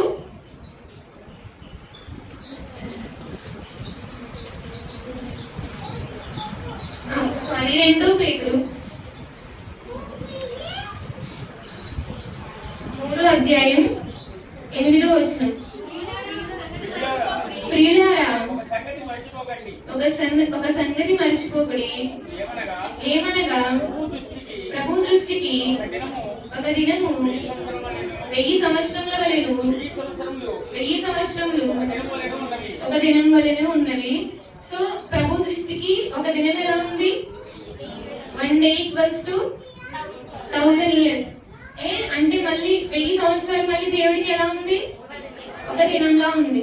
సో అంటే నేను చాలా ఫాస్ట్ అంటే సోషల్ మీడియాలో విన్నాను, ఇది ఎంతవరకు కరెక్ట్ నాకు తెలియదు. సో దేవుడికి 1000 years ఈక్వల్ టు 1 day, అంటే ఒక దినము ఈజ్ ఈక్వల్ టు 1000 సంవత్సరాలు. 1000 సంవత్సరాలు ఈజ్ ఈక్వల్ టు ఒక దినము. సో దేవుడు సృష్టిని ఎన్ని రోజుల్లో చేశాడు అంటే 6 రోజుల్లో చేశాడు. 7వ రోజు విశ్రాంతిని పొందాడు. సో ఇప్పుడు మనం దాన్ని కంపేర్ చేసుకుంటే అందరూ ఏమంటున్నారంటే ఆదాం మొదలుకొని మనం వరకు 6000 సంవత్సరాలు అని అంటున్నారు. బైబిల్ పండితులు కొంత చెప్తున్నారు. సో 6000 సంవత్సరాలు కంప్లీట్ అయిపోయింది. అంటే 6000 సంవత్సరాలు దేవుని దృష్టికి ఎలా ఉన్నాయి? 6 రోజుల్లో ఉన్నాయి. సో నెక్స్ట్ 1000 years అంటే 7000, అదే 7th డే కదా. సో ఇదేంటి? విశ్రాంతి కదా. సో చాలా మంది ఏమంటున్నారంటే ఇంకా మనం ఎన్ని డేస్ లో ఉన్నాము, రాకడికి అతి సమీపంగా ఉన్నాము, దేవుడు మనకి ఈ భూమి మీద అప్పగించిన పనిని మనం ఎప్పుడైతే సమాప్తం చేస్తామో ఆయన మనకి ఏమిస్తాడు? నిత్యజీవం ఇస్తాడు. దాంతో పాటు నెమ్మదిని ఇస్తాడు కదా, విశ్రాంతిని ఇస్తాడు కదా. ఈ భూలోకంలో మనకి పోరాటాలు ఉన్నాయా లేదా? ఉన్నాయి కదా. విశ్వాసులుగా మనకి పోరాటాలు ఉన్నాయి. అది మన రక్త సంబంధులతో అవ్వచ్చు, మన శరీరంతో అవ్వచ్చు, శరీర ఆశలతో అవ్వచ్చు, లోకాశలతో అవ్వచ్చు, ఇంకా వాయుమండల అధికారులు ఉండదు కదా. మనం చీకటి అంధకార శక్తులతో కూడా పోరాడే వారంగా మనం ఉన్నాం. సో మనం పోరాటం చేస్తున్నాం కదా ఈ భూలోకంలో. మనకి విశ్రాంతి ఎక్కడ? పరలోకంలో కదా. సో ఇప్పుడు ఈ 6000 సంవత్సరాలు కంప్లీట్ అయిపోయినాయి కాబట్టి ఇది విశ్రాంతి పొందే సంవత్సరాలు కాబట్టి దేవుడు రాకడ అతి సమీపంగా ఉందని బైబిల్ పండితులు చెప్తున్నారన్నమాట. సో ఈ లెక్కలు ఎంతవరకు కరెక్ట్ అనేది మనకి తెలియదు, కానీ అంత్య దినానికి దేవుడు కొన్ని సూచనలు ఇచ్చాడు కదా. మత్తయి సువార్త 24వ అధ్యాయం మొత్తం చదివితే మనకి దేవుడు అనేకమైన సూచనలు ఎండ్ టైమ్స్ కి అంత్య దినానికి దేవుడు అనేకమైన సూచనలు పెట్టాడు. కరువులు, భూకంపాలు, జనం మీదకి జనం లేస్తుంది, రాజ్యం మీదకి రాజ్యం లేస్తుంది, సమాధానం ఉండదు, సంతోషం ఉండదు, తెగుళ్ళు వస్తాయి, కరువు వస్తుంది, అనేకమైన మనం విన్నాం కదా. సో అవన్నీ ఇప్పుడు మనం ప్రెసెంట్ డేస్ లో విన్నామా లేదా? విన్నాం కదా. మన మయన్మార్ లో భూకంపం అన్నారు, లాస్ట్ ఇయర్ శ్రీలంకలో కరువు, అలా మనం చాలా వింటున్నాం. ఈ లెక్కలు ఎంతవరకు కరెక్టో మనకు తెలియదు, కానీ దేవుడు ఏవైతే మత్తయి సువార్త 24వ అధ్యాయం ఆ 4 సువార్తలో ఆయన కొన్ని సూచనలు చెప్పారు. నోవాహు దినాల్లో ఉంటాయి, ఇలా కరువులు వస్తాయి, భూకంపాలు వస్తాయి అని దేవుడు కొన్ని సూచనలు అయితే మనకి ఇచ్చాడు. అవన్నీ మనం వింటున్నాం కదా. సో మనం ఏం చేయాలంటే దేవుడు యేసయ్యను ఒక ఎగ్జాంపుల్ గా తీసుకుంటే దేవుడు ఏదైతే పని తనకు అప్పగించాడో అదంతా కూడా ఆయన కంప్లీట్ చేశారు కాబట్టి ఆయన ధైర్యంగా చెప్పారు. ఏమని చెప్పారు? 6వ మాట సమాప్తమైంది అని. సో దేవుడు మనకి లైఫ్ ఇచ్చాడు. ప్రతి ఒక్కరి జీవితంలో దేవుడు ఒక ప్రత్యేకమైన ఉద్దేశం కలిగి ఉన్నాడు అన్నమాట, ఒక చిత్తం కలిగి ఉన్నాడు. సో ఇంకా మనం సజీవుగా ఉన్నామంటే గొప్పవారమని మంచివారమని కాదు, కానీ దేవుడు ఏదైతే ప్రణాళిక, ఏదైతే చిత్తం మన జీవితంలో ఉందో అది ఇంకా నెరవేర్చబడలేదేమో, అందుకే మనం సజీవ లెక్కలో ఉండి ఉండొచ్చు. సో మనం అంత్య దినాల్లో ఉన్నామనే దానికి మన చుట్టూ అనేకమైన సూచనలు ఉన్నాయి. కాబట్టి ఇప్పుడైనా మనం ఏం చేయాలి? దేవుడు ఏదైతే మన పట్ల బాధ్యత పెట్టాడు, ఏంటి ఆ బాధ్యత? నశించిపోతున్న ఆత్మల భారం. దేవుడు మనకి మత్తయి సువార్తలోనే తలాంతులు ఇస్తాడు కదా.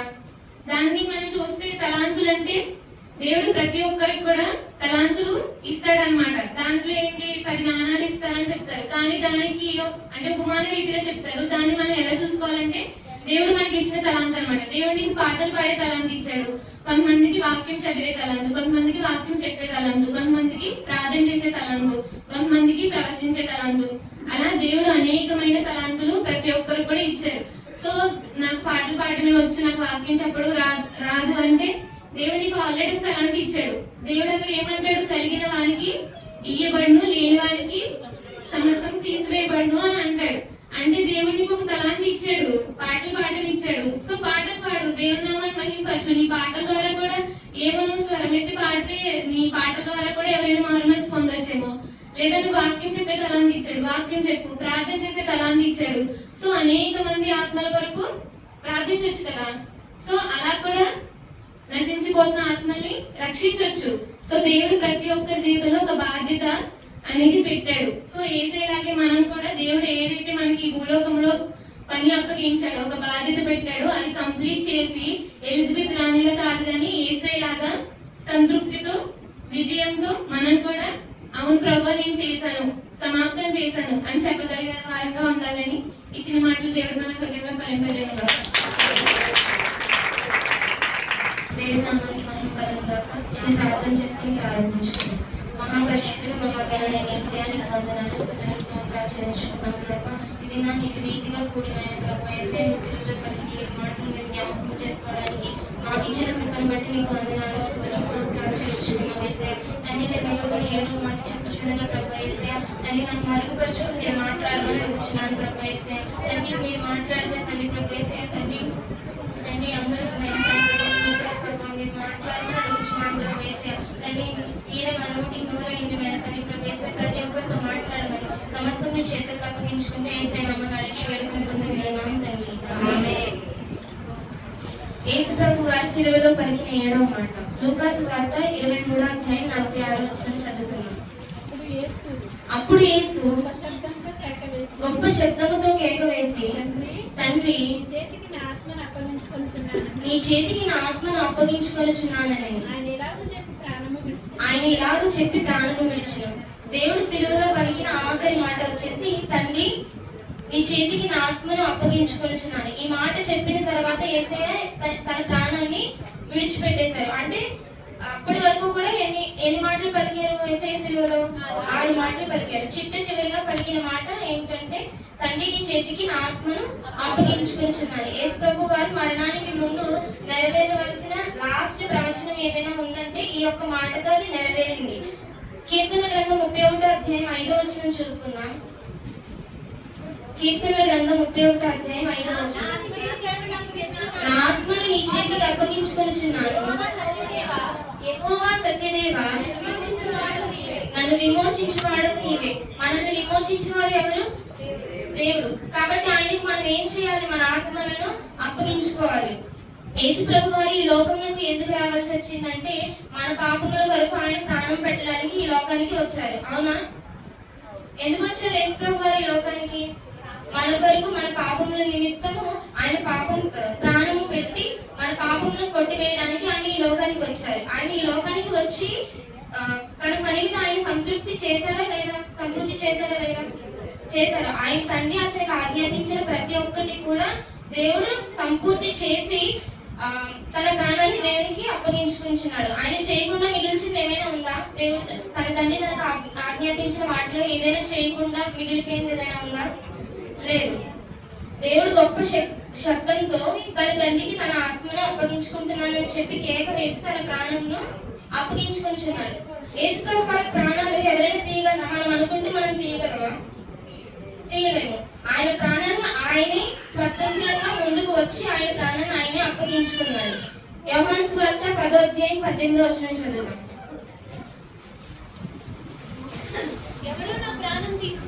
ఎవడును నా ప్రాణం తీసుకొనడు, నా అంతటా నేనే దాన్ని పెట్టుచున్నాను, దాన్ని పెట్టుటకు నాకు అధికారం కలదు,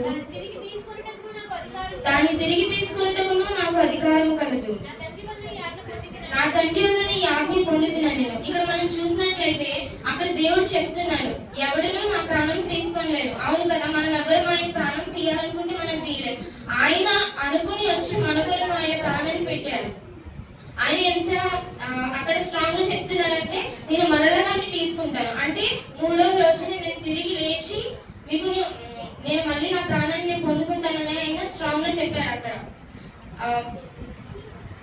యేసుప్రభు వారు ఆయన రాజ్య సువార్తను ప్రకటించడానికి లోకానికి వచ్చినప్పుడు, ఆయన సువార్త చెప్పడం స్టార్ట్ చేసినప్పుడు ఆయన ఎలా మొదలు పెట్టారంటే, ఆత్మ విషయమై దీనులైన వారు ధన్యులు అంటూ ఆయన సువార్తను స్టార్ట్ చేశారు. And end of the day ఆయన చనిపోయే టైంకి, ఆయన ప్రాణం పెట్టే టైంకి ఆయన పలికిన లాస్ట్ మాట వచ్చేసి, తండ్రి నీ చేతికి నా ఆత్మను అప్పగించుకొనిచున్నాను. రెండింటిలో కామన్ గా ఉంది ఏంటి? ఆత్మ గురించి దేవుడు ప్రస్తావన చేశారు. దేవుడు ఈ లోకానికి వచ్చినప్పుడు ముందు తను స్టార్ట్ చేసింది కూడా ఆత్మ గురించే, తను చనిపోయే ముందు కూడా తను పలికిన మాట ఆత్మ గురించే. ఇక్కడ మనం ఆలోచించాల్సిన విషయం ఏంటంటే, దేవుడు దేనికి ఎక్కువ ప్రాధాన్యత ఇచ్చాడు? శరీరానికి, ఆత్మకి. కాబట్టి మనం మన శరీరాన్ని కాపాడుకోవాలా, ఆత్మని కాపాడుకోవాలా? ఆత్మని కాపాడుకోవాలి. దేవుడు సశరీరుడుగా ఈ లోకానికి వచ్చి చివరి మాటగా తను పలికిన మాట ఏంటంటే, తండ్రి నీ చేతిని నా ఆత్మను అప్పగించుకుంటున్నాను అని చెప్పి దేవుడు చెప్పాడు. అంటే తను ముగించింది ఏ మాటతో ముగించాడు? ఆత్మను అప్పగించుకొనిచున్నాను అనే మాటతో దేవుడు ముగించాడు. దీంతో మనకు అర్థమవుతుంది ఏంటంటే, దేవుడు ఆత్మకి ఎంత ప్రాధాన్యత ఇచ్చాడు. జీవింపజేసేది ఆత్మ మాత్రమే. అవునా? మనకి శరీరం వల్ల ఏమైనా ప్రయోజనం ఉందా? ప్రయోజనం లేదు. మనమైతే ప్రయోజనం లేని శరీరం కోసం ప్రాకులాడుతున్నాం. అవునా? యోహాను సువార్త 6వ అధ్యాయం 63వ వచనం చదువుదాం.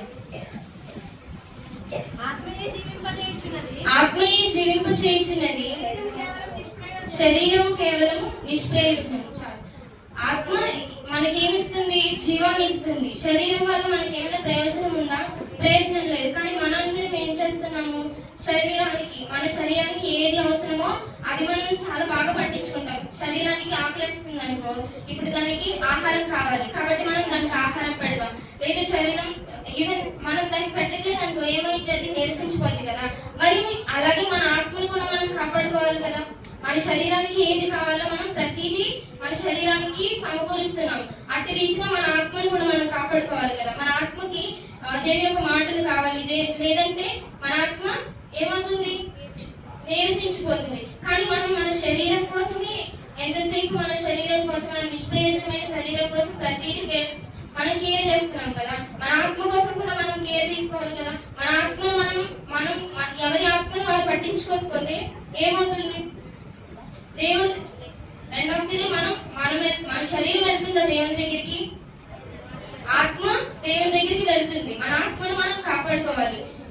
శరీరం ఎందుకు నిష్ప్రయోజనం అంటే, శరీరము మట్టిలోంచి తీయబడిన శరీరము తిరిగి మట్టిలోకి కలిసిపోవాల్సిందే. ప్రసంగి గ్రంథంలో ప్రసంగి చెప్తున్నాడు కదా, 12వ అధ్యాయం 7వ వచనంలో, మన్నైనది వెనుకటి వలనే మరల భూమికి చేరును, ఆత్మ దాన్ని దయచేసిన దేవుని యొద్దకు మరలా పోను. అంటే మన దేవుని దగ్గరికి తిరిగి వెళ్ళేది ఏంటి? ఆత్మ. కాబట్టి మన ఆత్మను మనం కాపాడుకోవాలి. అయితే మన శరీర అవయవాన్ని దేవునికి సజీవ యాగంగా సమర్పించుకోవాలి. అంటే మన పాటలు పాడే కళను ఇచ్చాడు దేవుడు, పాటలు పాడాలి. మన శరీరంలో ప్రతి అవయవాన్ని దేవుని పని కోసం మనం ఉపయోగించాలి. మన శరీరాన్ని మనం దేవునికి ఉపయోగించుకోలేనప్పుడు మన ఆత్మను దేవుని కోసం మనం ఉపయోగించగలమా? చెప్పండి. మన శరీరం మన మాట వింటున్నప్పుడు, మన శరీరం మనం దేవుని కోసం పెడుతున్నప్పుడు, అప్పుడు మనం ఆత్మ గురించి ఆలోచిస్తాం. అవునా? శరీరం కూడా మనం దేవునికి అప్పగించుకోవాలి. పరిశుద్ధాత్మ దేవునికి అనుకూలమైన సజీవ యాగంగా మన శరీరాన్ని దేవునికి అప్పగించుకోవాలి. రోమా 12వ అధ్యాయం, రోమీయులకు రాసిన పత్రిక 12వ అధ్యాయం 1వ వచనం చదువుదాం.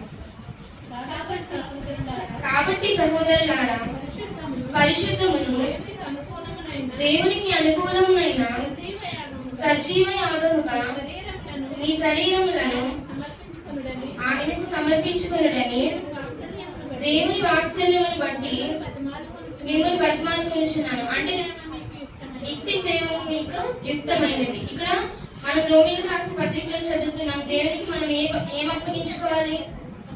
మన శరీరం, ఫస్ట్ది మన శరీరం సమర్పించుకోవాలి, రెండోది మన ఆత్మను దేవునికి అప్పగించుకోవాలి. అవును, యేసు ప్రభు వారు తన శరీరాన్ని పరిశుద్ధంగా కాపాడుకున్నారు. ఈ లోకానికి వచ్చినప్పుడు, ఈ లోకంలో పరిచర్య చేసినప్పుడు ఆయన శరీరాన్ని ఆయన పరిశుద్ధంగా కాపాడుకున్నారు. మనం కూడా మన దేవుని కోసం శ్రమ పడుతూ మన శరీరాన్ని పరిశుద్ధంగా కాపాడుకోవాలి. మంచి ప్రవర్తన గల వారమై దేవునికి మనం మన శరీరాన్ని కాపాడుకోవాలి. అప్పుడు దేవునికి, సృష్టికర్త అయిన దేవునికి మన ఆత్మలను అప్పగించుకోవాలి. 1 పేతురు 4:19 చదువుతాం.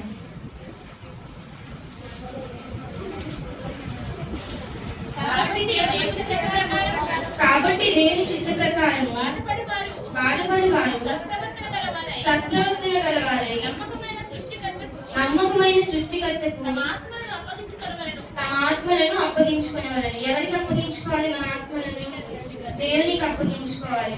మనము దేవునికి ఆత్మానుసారంగా దేవునికి దగ్గరై ఉన్నప్పుడు మన ఆత్మను దేవునికి అప్పగించుకోవాలి. శరీరాన్ని చంపి మనుషులకు భయపడాలా మనం? దేవుని వాక్యం చెప్తుంది కదా, శరీరంతో పాటు నీ ఆత్మను కూడా చంపగలిగే దేవునికి భయపడాలి. కాబట్టి మన ఆత్మను ఆ రీతిగా మన జీవితాన్ని సిద్ధపరచుకుందాం. నిత్య రాజ్యానికి మనం దగ్గర అవుతాం. అట్టి కృప ధన్యత దేవుడు మనకు అనుగ్రహించుగాక.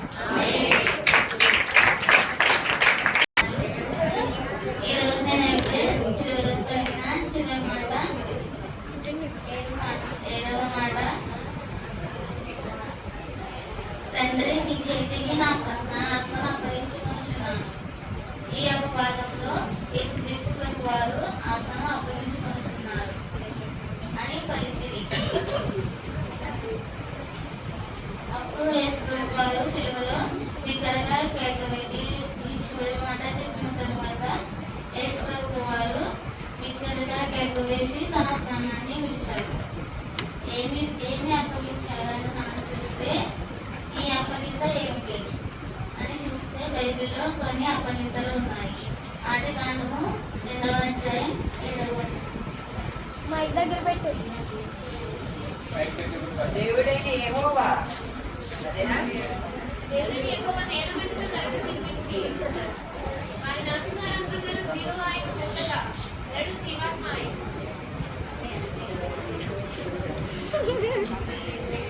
ప్రసంగి గ్రంథం 12:7.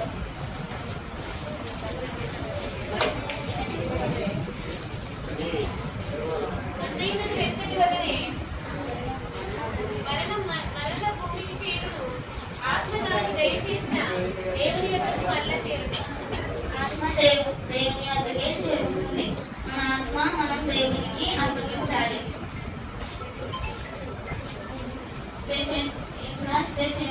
స్టెఫెన్ ని చూస్తే దానితో కొట్టినప్పుడు స్టెఫెన్ శిక్షించబడుతున్నప్పుడు ప్రార్థన చేస్తాడు. ఆకాశం వైపు చూడగా తండ్రి అయిన దేవుడు ఆయన విపాశమందు కూర్చున్న ప్రభు అయిన యేసుక్రీస్తు వారు లేచి నిలబడతారు. స్టెఫెన్ తన ప్రభు వారు సంతోషంతో చేసుకుంటారు.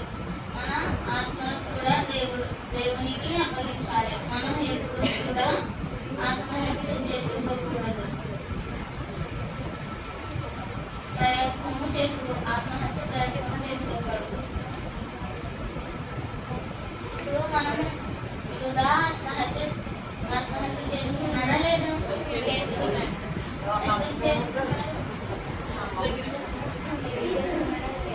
దేవుని మార్గంలో నడవలేక లోక ఆశలు ఎదిగిన వాడై, పాపము చేసిన వాడై, దేవునికి దూరంగా అయిపోయిన వాడై, తను పశ్చాత్తాపడుతూ కూడా తను దేవుని యొద్దకు రాలేక సిగ్గుతో ఆత్మహత్య చేసుకున్నాడు. మనం ఎప్పుడూ కూడా ఆత్మహత్య చేసుకోకూడదు. మన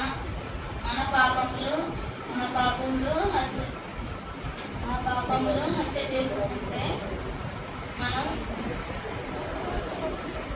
ఆత్మను పిలవాలి. అప్పుడు మనం పరలోక రాజ్యానికి ఒక క్రైస్తవుడిగా చేరగలుగుతారు. అందుకనే ఆత్మహత్య చేసుకోకూడదు. ఎన్ని నిందలు అవమానాలు ఎదురొచ్చినా దేవుని మార్గంలో నడవాలి. ప్రభు కార్యముల కొరకు కనిపెట్టుకుని మనవి చెప్పించాలి. ప్రభువు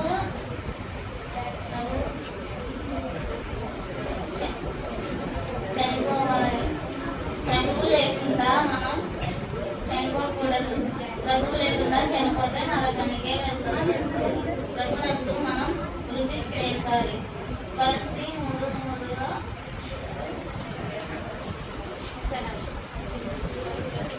పైరున్న వాటి మీదనే గాని భూసంబంధమైన వాటి మీద మనసు పెట్టుకొనకడి. ఏ రీతిగా మీరు వృద్ధి పొందింది జీవము క్రీస్తులో కూడా దేవుని యందు దాచబడి ఉన్నది. ఆత్మల వరం మరలా ప్రభువుకే అప్పగించాలి. ఆత్మహత్య మధ్యలో చేసుకోకూడదు. మనం ప్రభునందే మరణించాలి. మన జీవం ప్రభులో ఉంది. మన ఆత్మ ప్రభు వద్దకే వెళ్తుంది. మనం జాగ్రత్తగా కాపాడుకోవాలి. ఇక్కడ చూస్తే మన ఆత్మను కాపాడుకోవాలా కాపాడుకోవాలి. దేవుని అప్పగించాం కాబట్టి మన ఇప్పుడు మనం స్టేషన్లో ఉండాలా, చూడాలా ఉండాలా?